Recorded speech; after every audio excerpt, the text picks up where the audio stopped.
o mal, ele trabalha com o objetivo de tirar da gente uma coisa essencial para Deus mudar a nossa vida. Tu sabe o que é? Confiança nele. Tudo o que o diabo faz, preste atenção por gentileza, tudo o que o diabo faz é no intuito de colocar em você a dúvida, a insegurança, para você não confiar em Deus. Ele prefere que você confie em qualquer pessoa, menos em Deus. Então a gente tem visto muitas pessoas que têm uma certa confiança em coisas e pessoas, mas não em Deus. Porque a confiança em Deus não é uma confiança de boca, é uma confiança de obras, de atitude. Se você diz que confia e na ação você não confia, então você não confia.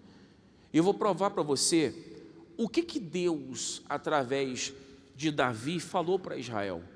No Salmo 146, se você trouxe a Bíblia, abra aí por favor, Salmo 146, no versículo 3. Se você não tiver a Bíblia, você vai acompanhar na tela para você entender, porque se você não entender a palavra, você não vai conseguir abrir teu coração. Salmos 146, no versículo 3. Salmos 146, 3.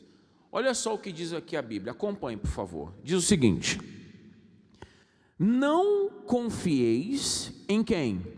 Em príncipes, nem em filho de homem. Deus está falando de pessoas em quem não há o quê? O que Deus estava falando aqui? A mesma coisa que ele falou lá em Jeremias: maldito o homem que confia em quem? No homem. Deus sempre ensinou isso para a gente. Você pode ver que hoje tem pessoas que estão com demônio na vida dela, porque ela confiou em alguém que fez algo contra ela, que defraudou ela, que frustrou ela, que ela ficou com mágoa e o demônio entrou nela por causa disso.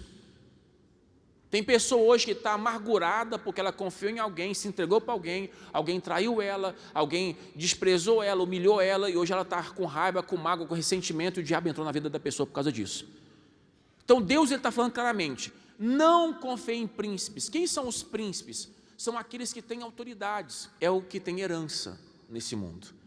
Então quem são as pessoas que têm mais voz ativa no mundo hoje? As pessoas que têm um pouco de condição, ou têm alguma coisa para dar.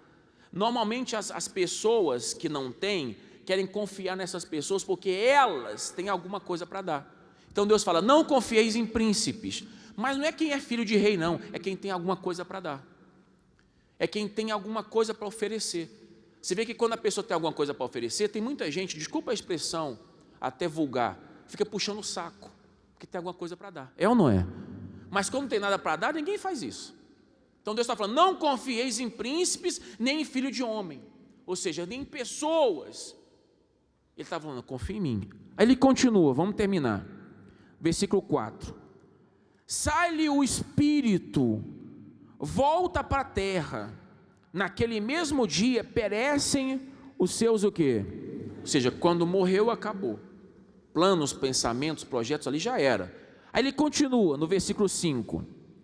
Bem-aventurado, ou seja, feliz, aquele que tem o Deus de Jacó por seu auxílio, ou seja, aquele que confia em Deus. Aí ele continua: e cuja esperança, ou seja, confiança, está posta no Senhor, o que?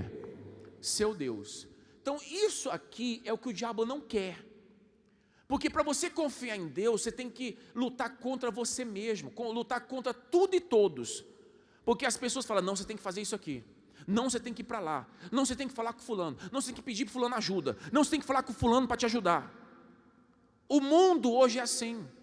O mundo não sabe o que é confiar, o mundo sabe o que é crer. Um exemplo: nem todo mundo que crê confia, porque crer na existência de Deus não quer dizer nada. Você fala: Deus existe, tá bom, mudou o que na sua vida? Nada. Mas confiar em Deus muda a sua vida, porque quem confia faz o que Deus manda. Então crer é uma coisa, confiar é outra. Nem todo mundo que crê confia, mas todo mundo que confia crê. E essa é a diferença para muitas pessoas dentro da igreja receberem um milagre e outras não. Porque tem pessoas que crêem na existência de Deus, mas não confia. Quando é para confiar, ela duvida. Quando é para confiar, ela tem medo. Quando é para enfrentar o problema, ela retrocede. Quando é para encarar a situação, ela se esconde. Talvez isso tenha acontecido com você. Você é aquela pessoa que todo mundo diz assim: você tem tudo para arrebentar. Ah, não, você tem tudo para vencer. Aí você fala: não, está amarrado, Deus é comigo, eu vou arrebentar, eu vou vencer. Aí quando aquela pessoa sai, você fala: ai meu Deus do céu, o que eu vou fazer? Ai meu Deus, olha essa situação. Ou seja, os outros veem em você o que você não vê. Os outros creem em você e você mesmo não crê em você. Os outros confiam que você tem Deus na sua vida, que Deus é contigo, que você vai conseguir vencer e avançar, mas você mesmo talvez não crê. Um exemplo: antes de você crer nas pessoas, nas condições que te dão, você precisa crer em Deus e em você. Em primeiro lugar, nós temos que crer em Deus, confiar nele. E depois disso, você tem que crer em você e confiar que você é capaz de fazer o que Deus mandou. Porque é muito cômodo você ficar olhando para os outros e falar assim: poxa, fulano tem essa condição que eu não tenho, fulano faz isso e eu não faço, fulano é assim e eu não sou. Você está se desmerecendo, você está se colocando inferior aos demais. Se fulano tem isso, é porque fulano creu que podia ter. Talvez está faltando isso para você. Você crê que você pode. É como um vício. Você que tem problema de vício, sabe por que você não vence? Porque na sua cabeça você fala: eu não consigo deixar. Um dia eu pensei assim também. Eu pensava que eu não conseguia deixar. Até que eu entendi o seguinte: não, porque se ele deixou, eu também posso deixar. Se ele venceu, eu também posso vencer, porque o Deus que ele crê é o mesmo que eu creio. Esses são pontos que muitas pessoas não entendem. Aqui Deus está falando: confia em mim. Não só crê em mim, não, confia. Aí para terminar, olha o que aqui Deus diz, versículo 6. O que fez os céus e a terra, o mar e tudo quanto há neles, e o que guarda a verdade para sempre, o que faz justiça a quem? Aos oprimidos, o que dá pão aos famintos, o Senhor solta quem, pessoal? Olha só a promessa. Por que confiar nele? Ele falou assim: ó, confia nele, sabe por quê? Porque ele fez o céu e a terra. Ele, olha só, Deus começa a falar, ele faz justiça aos oprimidos, dá pão aos famintos. Ou seja, tudo que você precisa, ele tem para te dar. Ele mandou você confiar e falou: sabe por que você tem que confiar em mim? Por causa disso aqui, ó. Mostrou a lista. Está aí, ó. Ele faz justiça aos oprimidos, ele dá pão para os famintos, o Senhor solta os encarcerados. Quem são os encarcerados? Os que estão presos por uma força do mal. Aqueles que estão sofrendo na mão do diabo, preso com problema sentimental, econômico, familiar, problema de vício, depressão, ódio, mágoa, rancor, ressentimento, desejo de suicídio, desejo de matar. Tudo isso é o que prende. E a única pessoa que solta está aí, ó, o Senhor. É o Senhor que solta. Aí ele termina dizendo, no versículo 8: o Senhor abre o que, pessoal? Os olhos aos cegos. O Senhor levanta os abatidos. O Senhor ama a quem? Quem são os justos? Os que vivem pela fé. O justo não é quem não tem pecado, não. Todo mundo tem pecado. Eu tenho, você também tem. Eu não vivo no pecado, mas que eu tenho pecado, eu tenho. Uma coisa é viver no pecado, outra coisa é ter pecado. Então, justo é quem vive pela fé. Quem vive pela fé é aquele que tem consciência que é pecador, mas que não vive no pecado. Vive pelo que crê e não pelo que sente. Então, Deus, ele falou aqui claramente: eu abro os olhos dos cegos. Quem são os cegos? Aqueles que não estão vendo o que Deus quer que eles vejam. Aqueles que não vê solução e remédio, e Deus está mostrando, é por aqui. Esses são os cegos.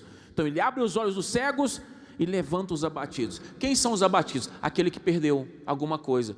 Aqui tem pessoas que perderam um familiar, ficou de depressão.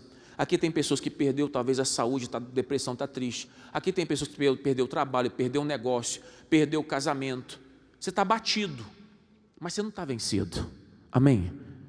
Você se abateu porque você perdeu algo que infelizmente na terra, querendo ou não, as percas que a gente sofre serão normais.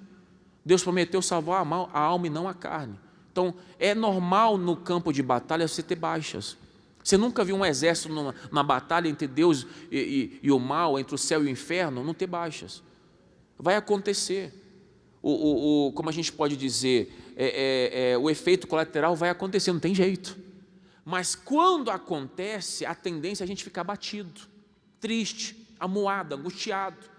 E aí quando a gente vem ao Senhor, Ele levanta a gente e fala: eu sou contigo, eu vou te dar a condição que você precisa. O que você tem que entender é que quando você confia em Deus, você tem tudo o que você precisa para vencer o que você está vivendo, o que você viveu e o que você viverá lá na frente. Mas quando você não confia em Deus, você vai ser obrigado a confiar em alguém. Quando você tem um apoio, é um tipo de muleta para você. Você fala: não vou confiar em Deus porque fulano me ajuda, não vou confiar em Deus porque tem um tratamento que me ajuda, eu não vou me entregar ao altar porque existe alguma situação que eu posso me assegurar. É isso que impede você de confiar. Mas Ele está falando aqui, que Ele abre os olhos, que Ele liberta o oprimido, que levanta os abatidos. A pergunta é: o que você quer? Você quer um paliativo ou você quer resolver seu problema? Porque se você quer resolver seu problema, você tem que confiar em Deus. Se você quer um paliativo, você pode crer na palavra, mas se você não confiar, a palavra continua viva, continua eficaz, continua fazendo o que ela prometeu, mas não vai ter efeito na tua vida porque você não confia. Uma coisa é confiar em homens e em príncipes, como diz a Bíblia, outra coisa é confiar no Senhor. Quem confia no Senhor pode ter certeza, não tem demônio na terra que vai ter poder sobre a fé dessa pessoa.